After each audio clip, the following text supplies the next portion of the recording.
클라라의 시작과 끝. 늦여름의 바람이 불어오던 어느 작은 도시, 그곳에는 두 가족이 나란히 살아가고 있었다.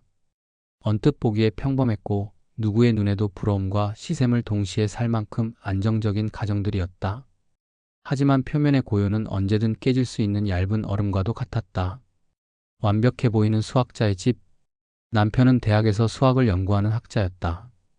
그는 숫자와 공식을 다루는 데 있어서는 누구보다 치밀하고 논리적이었으나 감정의 언어에는 서툴렀다. 학문 속에서 하루하루를 보내며 가정에서는 언제나 조용하고 무표정한 얼굴로 일관했다.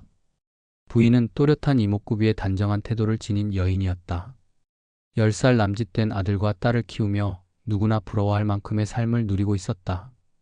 안정된 경제력, 총명한 남편, 사랑스러운 자녀들. 외부의 시선으로 보자면 그녀의 인생은 성공이라는 단어와 동의어였다. 그러나 그 안에서 그녀는 늘 결핍을 느꼈다. 남편은 책임감 있는 아버지였고 성실한 배우자였으나 그와의 관계에서는 더 이상 열정도 따스한 애정의 표현도 찾아볼 수 없었다. 그녀는 여자로서 사랑받고 싶었고 여전히 아름답다는 확신을 원했지만 남편의 태도는 늘 담담하고 건조했다. 웃음도 포옹도 애틋한 눈길도 점점 줄어들었다. 그녀는 때때로 거울 앞에서 스스로를 바라보았다. 나는 아직 괜찮아. 충분히 매력적인데 왜 그는 아무런 말도 하지 않을까? 그 작은 의문이 차츰 마음속에서 커져갔다. 클라라의 이웃인 올리비아의 불완전한 이해 속의 삶. 올리비아는 조금 달랐다. 남편은 외모로 보자면 평범이하였다. 다소 거칠고 투박한 얼굴, 세련미와는 거리가 멀었다. 그러나 그는 늘 가족을 위해 움직였고 일터에서 인정받기 위해 묵묵히 출장을 다녔다. 오랜 시간 집을 비우는 일이 잦았고 그것이 곧 부부 사이의 균열로 이어졌다. 올리비아는 다혈질에 가까운 성격이었다. 조금이라도 무시당한다고 느끼면 참지 못했고 상대에게 상처가 되는 말을 서슴지 않았다. 주변인들과의 관계에서도 미묘한 긴장감이 자주 흘렀다. 그녀는 남편의 공백이 길어질수록 더욱 불안했고 관심을 갈망했다. 10여 년 전 어느 출장의 빈틈에서 그녀는 다른 남자를 만났고 순간적인 외도로 남편을 배신했다. 더 충격적인 것은 그 사실을 굳이 남편에게 고백했다는 점이었다. 당신이 없을 때 나 다른 사람이랑 미안해. 남편의 가슴은 산산이 부서졌지만 그는 차마 그 사실을 외부에 알리지 않았다. 가정을 깨뜨리기에는 아이들도 있었고 사회적 체면도 있었으며 무엇보다도 그의 성격은 깊은 상처를 받아도 묵묵히 감내하는 쪽에 가까웠다. 그는 부인의 잘못을 이해하려 애쓰며 속으로 삭혀냈다. 그러나 그날 이후로 그의 눈빛에는 지워지지 않는 그림자가 드리워졌다. 운명처럼 교차한 두 가정. 두 부부는 같은 동네에 살며 교회를 다녔다. 아이들이 같은 또래였기에 자연스레 가족 단위로 얼굴을 트는 일도 많았다. 처음엔 그저 가벼운 인사와 소소한 대화로 그쳤지만 체육활동이라는 특별한 계기가 찾아왔다. 교회에서 마련한 체육대회, 배드민턴과 농구 같은 활동 속에서 클라라는 오랜만에 심장이 뛰는 듯한 감각을 느꼈다. 배드민턴 라켓을 건네받으며 스친 손길, 농구공을 잡으며 잠깐 부딪힌 팔꿈치. 그것은 분명 사소한 접촉이었지만 클라라의 마음속에 묻혀있던 욕망을 불러일으키는 불씨가 되었다. 내가 아직 여자로서 살아있구나. 그녀는 스스로도 놀라울 만큼 강렬한 충동을 느꼈다. 그리고 그 충동의 대상은 다름 아닌 올리비아의 남편이었다. 그에게는 특별한 매력이 있었던 것도 아니었다. 다만 그녀의 내면에 오랫동안 메말라 있던 갈증이 작은 스킨십 하나로 폭발한 것뿐이었다. 그 뒤로 그녀는 의도적으로 다가갔다. 대화에서 웃음을 섞고 불필요한 배려를 보여주며 조금씩 거리를 좁혀갔다. 올리비아의 남편은 처음에는 그저 당황했을 뿐이었다. 그러나 그녀의 눈빛은 확고했고 결핍을 감추지 못한 채 원하는 것을 기어이 얻어내려는 불안정한 눈빛. 그는 그 시선을 외면하지 못했다. 시작된 불륜. 두 사람은 은밀한 관계를 맺으며 서로에게 원칙을 세웠다. 언제든 누군가 원하면 여기서 그만 끝내자. 우리의 삶을 망치지 않는 선에서만. 그러나 그 약속은 시작일 뿐이었다. 그녀는 결핍을 채웠고 그는 욕망을 풀었다. 겉으로 보이는 일상은 여전히 평화로웠지만 이면에는 흔들리는 균열이 점점 더 커지고 있었다. 클라라는 남편과의 관계에서 느껴지는 공허함을 메우기 위해 태호와의 은밀한 만남을 이어갔다. 낮에는 아이들과 함께 평범한 엄마의 모습으로, 주말에는 교회에서 웃으며 찬송가를 부르는 성실한 신자의 얼굴로 살아갔지만 마음 깊은 곳에서는 태호를 생각하는 순간마다 몸이 달아올랐다. 그는 자신이 여자로서 여전히 매혹적이고 사랑받을 자격이 있다는 것을 느끼게 해주었다. 반면 이드는 점점 불안해지고 있었다. 부부 솔루션 상담을 통해 올리비아와의 관계가 조금씩 회복되고 있었고 뱃속의 아이를 바라보며 책임감과 죄책감이 동시에 밀려왔다. 클라라의 만남은 순간의 열정이었을 뿐 더 이상 미래가 없다는 것을 누구보다 잘 알고 있었다. 하지만 클라라는 달랐다.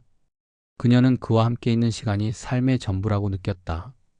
당신만 있으면 돼. 다른 건 필요 없어. 그녀의 이 말이 이든에게는 점점 더 무거운 족쇄처럼 다가왔다. 시간이 흐르면서 두 사람 사이의 균열은 깊어졌다. 이든은 만남을 피하려 했고 업무를 핑계로 연락을 줄였다. 클라라는 그의 변화를 놓치지 않았다. 그녀는 문자에 답이 늦어지는 것을 예민하게 집어냈고 한 번은 그가 전화를 받지 않자 한밤중에 그의 집 근처까지 찾아간 적도 있었다. 불 꺼진 창문을 바라보며 눈물을 삼키던 그 밤, 클라라는 처음으로 자신이 얼마나 위험한 길을 걷고 있는지 실감했다. 반대로 이든의 아내 올리비아는 남편의 변화에 희망을 보았다. 상담을 거듭하며 남편이 더 자주 대화를 시도했고 출장에서 돌아온 후에는 아이들과 함께하는 시간을 늘렸다. 그는 여전히 어색했지만 조금씩 가정을 되찾고자 하는 노력이 보였다. 올리비아는 마음속 깊은 곳에서 안도감을 느끼면서도 동시에 설명할 수 없는 불안에 휘둘렸다. 그것은 여성의 직감이었다. 당신 뭔가 숨기고 있지 않아? 한밤중 올리비아는 남편의 눈을 똑바로 바라보며 물었다. 이드는 한참 동안 대답을 망설였다. 순간 그 무거운 침묵이 오히려 모든 것을 말해주는 듯했다. 결국 그는 더 이상 버티지 못하고 진실의 일부분을 털어놓았다. 이제 다 끝난 일이야. 다시는 없을 거야. 그 말은 올리비아의 귓가에서 맴돌았다. 끝난 일이라니 그럼 정말 있었던 거구나. 그녀의 가슴 속에 뜨겁고 차가운 감정이 동시에 휘몰아쳤다. 배신감, 분노, 그리고 견디기 힘든 호기심. 상대가 누구인지, 얼마나 오래였는지, 무엇을 했는지 질문이 꼬리를 물었다. 하지만 이드는 더 이상 말하지 않았다. 며칠 뒤 올리비아는 교회 모임에서 클라라와 마주쳤다. 언제나처럼 단아한 원피스를 입고 미소 짓는 그녀의 얼굴을 보자 올리비아의 심장은 요동쳤다. 의심이 확신으로 바뀌는 순간이었다. 이든의 눈빛이 그녀에게서 본 것과 닮아 있었다. 그날 밤 올리비아는 방 안에서 오랫동안 잠들지 못했다. 거실 한편에는 아이들이 놀다 놓고 간 야구 방망이가 서 있었다. 평소에는 아무 의미 없는 물건이었지만 지금 그녀의 눈에는 묘한 상징으로 다가왔다. 그녀의 내면에서 복잡한 감정이 점점 검은 덩어리로 뭉쳐지고 있었다. 다음 주 결국 올리비아는 클라라를 불러냈다. 처음에는 차분하게 확인만 하고 싶다는 명분이었다. 그러나 대화가 시작되자 억눌렀던 감정은 곧 폭발했다. 솔직히 말해. 당신 내 남편과 무슨 사이였어? 클라라는 한순간 굳어졌다. 그리고 마치 준비된 듯 낮게 대답했다. 그래. 맞아. 하지만 지금은 다 끝났어. 벌써 반년 전 일이야. 그 순간 올리비아의 얼굴은 일그러졌다. 단순한 추측이 현실이 되는 순간 그녀는 이성을 잃을 듯한 충격에 휩싸였다. 끝났다고? 당신이 감히 내 가정을 흔들어 놓고 끝났다고? 클라라는 애써 담담한 태도를 유지하려 했지만 목소리 끝에는 불안이 묻어났다. 나도 이제 남편과 잘 지내고 있어. 다신 그런 일 없어. 그러니까? 올리비아가 말을 끊었다. 지금 와서 용서라도 바라는 거야? 말은 날카로워지고 목소리는 점점 커졌다. 두 사람 사이의 공기는 무겁게 가라앉았다. 작은 손짓, 작은 눈빛 하나에도 폭발할 듯한 긴장감이 감돌았다. 그리고 결국 올리비아의 집 거실에서 아이들의 웃음소리가 배어있던 그 공간에서 모든 것이 무너질 서막이 열리고 있었다. 거실은 싸늘한 정적 속에서 위태롭게 흔들리고 있었다. 두 여자의 시선은 얽힌 채 풀리지 않았고 눈빛은 불꽃을 튀기듯 부딪혔다. 내가 감히 올리비아의 목소리는 떨리고 있었다. 하지만 그 떨림은 두려움이 아닌 억눌린 분노가 폭발 직전임을 말해주고 있었다. 올리비아, 제발 진정해. 난 더 이상 아무 감정도 없어. 당신이랑 이든 씨 사이에 끼어들 생각도 없어. 진정하라고? 내 입으로 그 말을 할 수 있어? 내가 한 짓을 알고도? 클라라는 더 이상 피할 수 없다는 것을 깨달았다. 그녀는 담담하게 말을 이어갔다. 맞아. 그때는 내가 미쳤던 거야. 하지만 지금은 아니야. 나도 남편과 다시 잘해보려고 노력 중이야. 우리 이제 서로에게 상처 주지 말자. 그러나 그 말은 기름을 끼얹는 불꽃이 되었다. 올리비아의 눈빛이 차갑게 굳어졌다. 상처? 내 남편을 빼앗고 내 가정을 흔들어 놓고 이제 와서 상처 주지 말자고? 넌 사람의 마음을 장난감으로 아는 거니? 클라라는 한 발 물러서며 손을 들었다. 미안해. 정말 미안해. 하지만 이미 지난 일이야. 그 누구도 되돌릴 수 없는 일이잖아. 순간 올리비아의 시선이 거실 구석으로 향했다. 아이들이 놀다 두고 간 야구 방망이가 덩그러니 놓여 있었다. 그녀는 천천히 걸어가 방망이를 손에 쥐었다. 차가운 금속 손잡이가 손바닥을 파고드는 순간 분노와 함께 기묘한 힘이 온몸을 뒤덮었다. 클라라의 눈이 커졌다. 그걸로 뭐 하려는 거야? 뭐 하냐고? 올리비아는 방망이를 들어 올리며 낮게 웃었다. 내가 느꼈던 쾌락을 이제 내 몸으로 되돌려줘야겠지. 공기가 무겁게 가라앉았다. 클라라는 본능적으로 뒷걸음질 쳤다. 하지 마. 제발 이건 아니야. 우리 이렇게까지 할 필요 없어. 하지만 올리비아의 발걸음은 멈추지 않았다. 그녀는 방망이를 허공에 크게 휘둘렀다. 공기를 가르는 소리만으로도 등골이 서늘해졌다. 클라라는 순간적으로 몸을 틀어 피했지만 방망이 끝이 팔을 스치며 통증이 전해졌다. 미쳤어. 클라라는 소리쳤다. 그래, 미쳤어. 내가 날 이렇게 만든 거야. 두 사람은 거실을 가로질러 엎치락뒤치락 몸싸움을 벌였다. 소파가 뒤집히고 탁자가 넘어지며 컵이 산산조각 났다. 아이들의 사진이 담긴 액자가 바닥에 떨어져 금이 갔다. 클라라는 필사적으로 문 쪽으로 달리려 했지만 올리비아는 그녀의 머리채를 잡아당겼다. 고통의 비명이 터져나왔다. 클라라는 뒤를 돌아보며 손을 휘저었고 그 과정에서 방망이를 잡으려는 올리비아와 격렬히 맞부딪혔다. 순간 방망이가 바닥에 떨어졌다. 두 여자는 동시에 그 물건을 향해 손을 뻗었다. 그 짧은 순간은 마치 시간 전체가 멈춘 듯 느리게 흘렀다. 그리고 결국 방망이는 클라라의 손에 들어왔다. 숨을 몰아쉬며 방망이를 움켜쥔 클라라의 눈빛은 공포로 번뜩였다. 제발 그만해. 더 이상 다가오지 마. 그러나 올리비아는 멈추지 않았다. 오히려 끝낼 때까지 끝난 게 아니야. 라며 돌진했다. 그 순간 클라라의 이성은 끊어졌다. 살아야 한다는 본능, 두려움, 분노, 그리고 무의식 깊숙한 곳에서 들려오는 과거의 메아리. 쉿, 조용히 해. 어릴 적 깨뜨린 병 하나로 어머니에게 윽박지름을 당하던 기억, 그때 느꼈던 공포와 수치심이 눈앞의 상황과 겹쳐졌다. 올리비아는 더 이상 사람이 아니었다. 그녀는 자신을 죽이려 달려드는 짐승이었다. 클라라는 방망이를 휘둘렀다. 한 번, 두 번. 둔탁한 소리가 거실을 울렸다. 올리비아는 비틀거리며 쓰러졌지만 눈을 부릅뜨고 다시 일어나 클라라에게 달려들었다. 그 광경은 공포 그 자체였다. 그만 오라고 했잖아. 방망이는 점점 더 거칠게, 빠르게, 그리고 무자비하게 휘둘러졌다. 손끝은 저려왔고 팔은 무겁게 내려앉았지만 클라라는 멈출 수 없었다. 그녀는 자신이 몇 번을 내리쳤는지 알 수조차 없었다. 단지 살아남아야 한다는 공포가 그녀를 지배하고 있었다. 거실은 곧 아수라장이 되었다. 방망이가 부딪히는 소리, 신음, 비명, 숨 가쁜 호흡이 뒤엉켜 공간을 채웠다. 시간이 얼마나 흘렀는지 알 수 없었다. 마침내 올리비아의 움직임이 멎고 고요가 찾아왔다. 클라라는 방망이를 떨어뜨린 채 바닥에 무너져 내렸다. 손은 피와 땀으로 젖어 있었고 온몸이 떨렸다. 눈앞에 놓인 광경을 제대로 바라볼 수조차 없었다. 그 순간 모든 게 끝났다는 안도감과 함께 돌이킬 수 없는 절망이 동시에 몰려왔다. 재판정은 숨죽인 긴장으로 가득했다. 클라라는 피고석에 앉아 손을 떨었지만 눈빛만큼은 굳어 있었다. 그녀를 지켜보는 사람들의 시선은 차갑게 느껴졌고 검사와 변호사의 눈빛이 서로 엇갈리며 긴장감을 더했다. 검사는 날카로운 질문으로 포문을 열었다. 피고인은 고의로 방망이를 휘둘러 피해자를 사망에 이르게 한 것이 아니냐? 당시 당신은 피해자를 공격하면서 그 행동이 목숨을 위협할 수 있다는 사실을 알고 있었나? 검사의 질문은 단순한 사실 확인이 아니었다.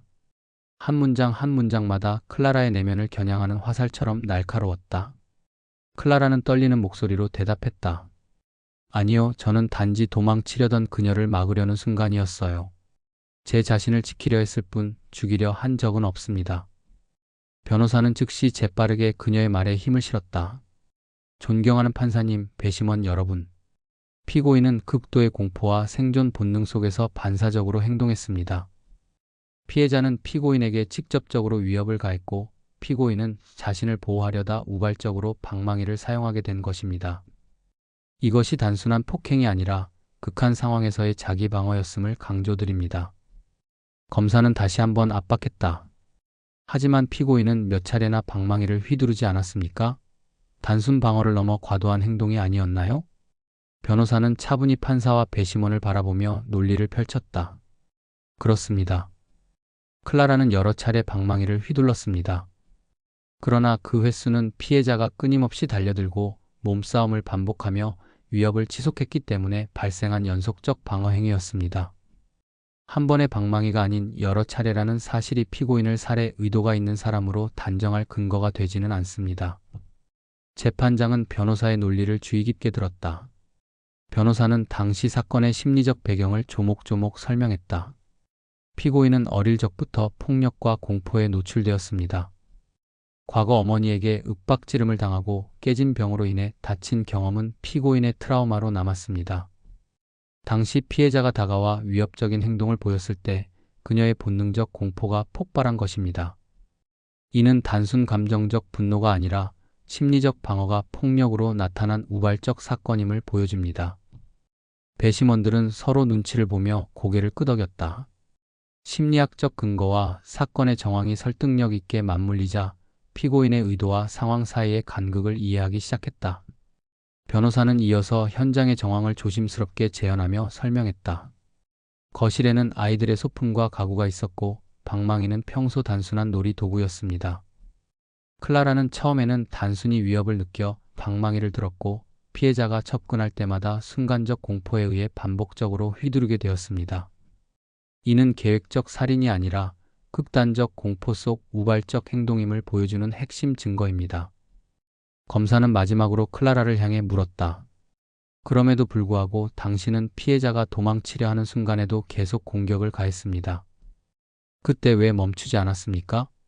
클라라는 떨리는 손으로 얼굴을 감싸며 말을 이어갔다. 저는 제가 죽을 수도 있다는 공포에 사로잡혔어요. 그녀가 사람으로 보이지 않았고 본능적으로 달려드는 짐승처럼 느껴졌습니다. 멈추려 했지만 이미 몸이 반응하고 있었어요. 그때 저는 무엇을 하고 있는지 제대로 인식하지 못했습니다. 재판장은 잠시 고개를 끄덕였다. 배심원들은 피고인이 진정으로 공포에 휩싸였음을 이해하기 시작했다. 변호사의 설득력 있는 설명과 심리적 근거가 사건의 맥락을 명확히 드러냈기 때문이다. 재판정은 잠시 정적에 잠겼다. 공판 내내 날카로운 질문과 증거 자료가 넘쳐났지만 피고인의 우발적 방어적 행위라는 핵심 논리는 흔들리지 않았다. 마지막으로 판사는 천천히 입을 열었다. 배심원 여러분, 이 사건은 단순한 폭력 사건이 아닙니다. 피고인의 행동에는 극도의 공포와 자기 방어라는 심리적 요인이 존재했습니다. 현장 정황과 피해자의 반복적 위협, 피고인의 심리적 상태를 종합적으로 고려할 때 피고인이 살인의 의도로 행동했다고 단정할 수 없습니다. 판결이 선고되는 순간 클라라는 숨을 죽였다. 주변의 시선이 온통 자신에게 집중되는 듯 느껴졌다. 피고인 클라라 씨, 재판부는 당신의 행동이 우발적 방어적 행위였음을 인정합니다. 이에 따라 본 사건에 대해 무죄를 선고합니다. 순간 피고석에서 클라라의 몸이 조금씩 풀리기 시작했다. 심장이 쿵쾅거리며 머릿속의 공포와 긴장이 서서히 가라앉았다. 변호사는 미소를 지으며 그녀의 손을 살짝 잡았다. 괜찮아요. 이제 끝났습니다. 당신은 살아남았습니다. 클라라는 눈물을 참으며 자리에서 천천히 일어섰다. 법정 밖으로 나가는 길, 밝게 비치는 햇살이 얼굴을 스쳤다. 그녀는 여전히 몸과 마음이 지쳐 있었지만 한 가지는 분명했다. 그날의 공포와 분노 속에서도 살아남았다는 것, 그리고 스스로를 방어할 권리가 있었다는 것. 밖으로 나선 그녀의 눈앞에는 평범한 거리와 아이들이 뛰어노는 공원이 펼쳐져 있었다. 모든 것이 예전과 다름없었지만 클라라에게는 이제 자신의 삶을 다시 마주할 기회가 주어진 순간이었다. 재판이 끝난 후 클라라는 집으로 돌아가 평범한 일상을 회복하기 위해 노력했다. 과거의 선택과 사건은 결코 지워지지 않았지만 그녀는 법이 인정한 정당방위와 우발적 살인의 판결을 마음에 새기며 앞으로의 삶에서 책임과 주체성을 다시 세우기 시작했다. 그녀의 눈에는 이제 공포와 분노뿐 아니라 살아있음과 다시 시작할 가능성이 동시에 비치고 있었다. 아이들의 웃음소리가 머릿속에 맴돌며 나는 그들의 순수한 시간을 빼앗았다는 죄책감에 가슴이 찢어진다. 올리비아에게도 그날 내 손에서 비롯된 고통과 상처를 생각하면 미안함이 숨 쉬는 것조차 어렵다. 남편 데이비드에게는 나의 욕망과 실수가 얼마나 깊은 상처를 남겼는지 떠올릴 때마다 눈물이 난다. 아이들과 배우자, 그리고 피해자 가족에게 나는 돌이킬 수 없는 상처를 안겨주었다는 사실이 끝없이 나를 괴롭힌다. 살아남았지만 마음속 깊은 곳에서 나는 끊임없이 사죄하며 스스로를 용서할 수 없는 시간을 견디고 있다.